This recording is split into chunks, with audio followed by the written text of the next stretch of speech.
अगर आपको कोई धोखा देता है तो उस इंसान को सजा देना क्या गलत है?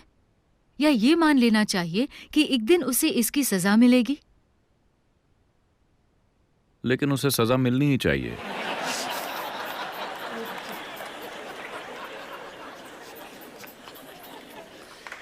आप दें या कोई और, लेकिन उसे सजा मिलनी ही चाहिए।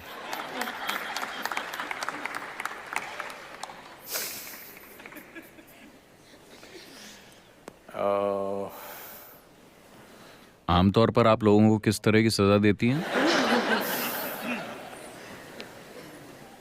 पहले ही काफी सजा दी जा चुकी है ना? पहले ही काफी कुछ हो चुका है।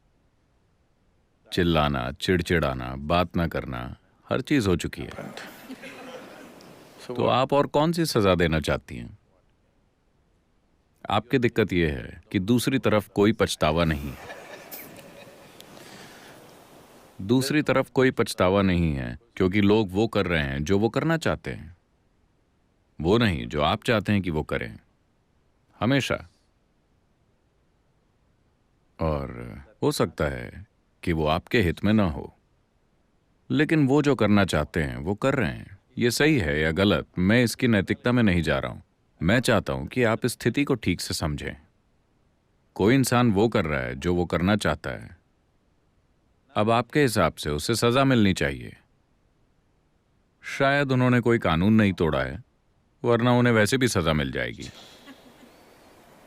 वो दो लोगों के बीच की समझ को तोड़ रहे हैं। शायद आपने आपसी समझ को गलत समझा। आप मानती थीं कि ये समझ बिल्कुल स्थायी है। ऐसा नहीं है। मानवता के इतिहास में कहीं भी, या आज या भविष्य में, इंसानी रिश्ते कभी भी स्थायी नहीं रहेंगे। हालांकि हर इंसान जो थोड़ा सा रोमांटिक बनता है, मान लेता है कि ये रिश्ता हमेशा के लिए एक सा रहने वाला है। ऐसी कोई चीज नहीं होती। रिश्ते में बदलाव होता रहता है, हमेशा। आपको इसे हर दिन निभाना होता है। एक दिन अगर आपने इसे ठीक से नहीं चलाया तो ये कहीं और जा सकता है। आया ना? नहीं, कृपया इसे वैसे ही देखिए जैसा ये है। आपको इसे ठीक से चलाना होगा। नहीं, मैं अपनी पूरी कोशिश कर रही हूं। जाहिर है कि दूसरे को लगता है कि आपकी पूरी कोशिश उनके लिए काफी नहीं है।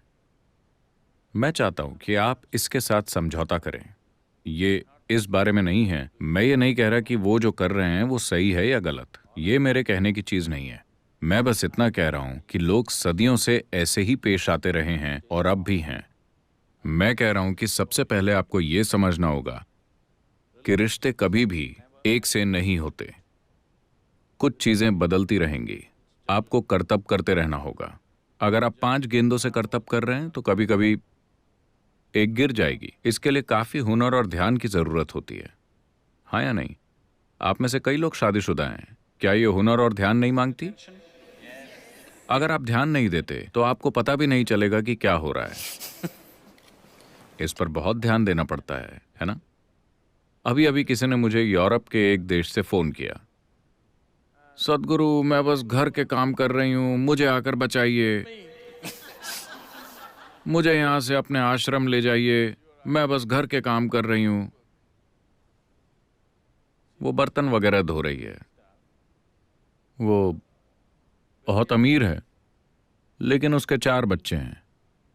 तो हर समय कोई ना कोई काम करने को रहता है, अंतहीन तरीके से। और आज काम वाली नहीं आई तो आपको बर्तन धोने पड़ेंगे। 4 बच्चे हैं, आपको बर्तन धोने पड़ेंगे और सारे काम करने पड़ेंगे। तो मैं ये कह रहा हूं, आपको ये समझना होगा कि रिश्ता एक परिवर्तनशील हकीकत है, ये स्थायी हकीकत नहीं है। अगर आप एक स्थायी रिश्ता चाहते हैं तो आपको मरे हुए लोगों से रिश्ते बनाने चाहिए।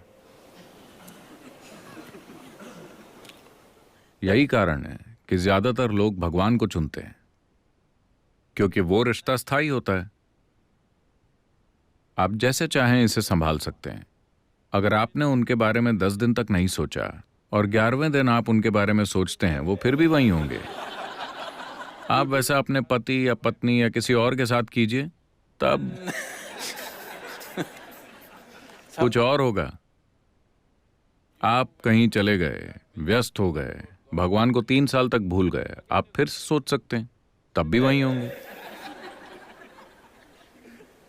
तो अगर आप स्थायी रिश्ता चाहते हैं तो आपको इंसानों को नहीं चुनना चाहिए। इंसानी रिश्ते परिवर्तनशील हैं, इस पर बहुत ध्यान देना पड़ता है। तो इसीलिए कुछ लोग अपने जीवन में यह तय करते हैं कि ऐसी चीजों को संभालने के लिए उनके पास समय और शक्ति नहीं है, तो वो दूसरा रास्ता अपनाते हैं जहां ऐसा कोई बंधन नहीं होता। वो अपनी आंखें बंद कर लेते हैं और अपने में मग्न रहते हैं। वो ये परवाह नहीं करते कि उनके आसपास कौन है या क्या है। तो आप ऐसा नहीं कर सकते। तो मेरे ख्याल से सबसे अच्छा होगा, किसी को सजा देने की कोशिश में आप सिर्फ खुद को ही सजा देंगे। वो जो चाहते हैं वो कर रहे हैं। बेहतर ये होगा कि आप ये देखिए कि आप अपने जीवन से वाकई क्या चाहती हैं।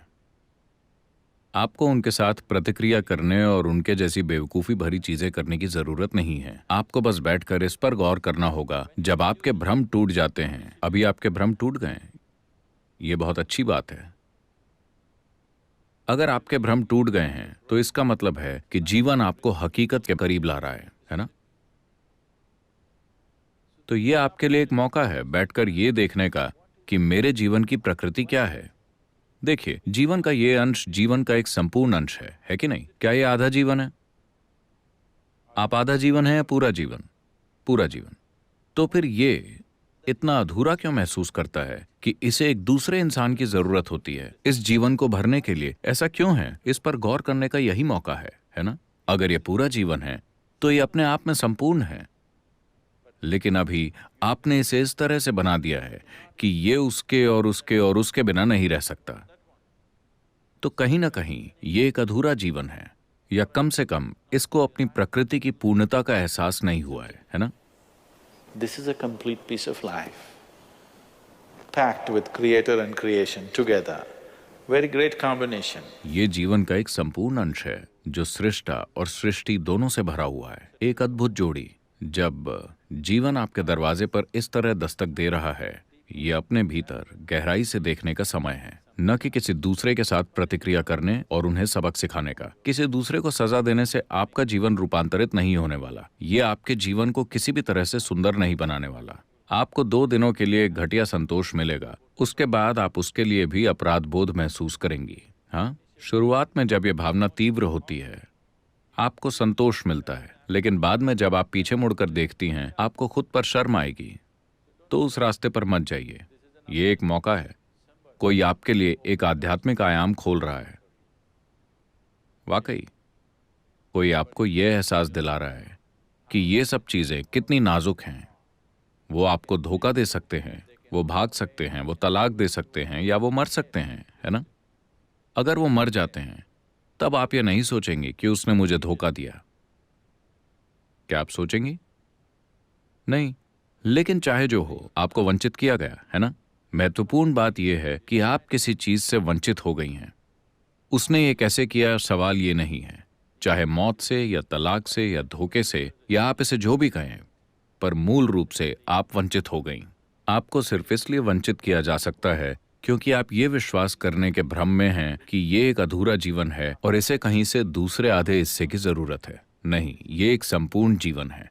अगर आप एक संपूर्ण जीवन के रूप में विकसित हुए हैं तो आप देखेंगे कि रिश्ते बिल्कुल अलग प्रकृति के होंगे।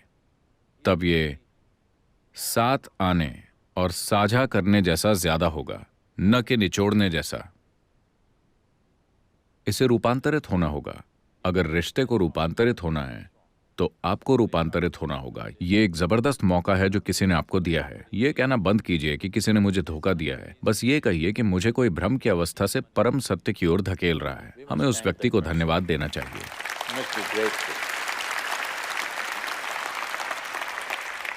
आपको तो कृतज्ञ होना चाहिए। आपको भ्रम में रखने की बजाय, आपको अपने जीवन में या जीवन भर भ्रम में रखने के बजाय, उसने इतनी जल्दी आपको इसका एहसास दिला दिया। वरना इसे आप अपनी मौत के समय ही जानेंगे। हाँ,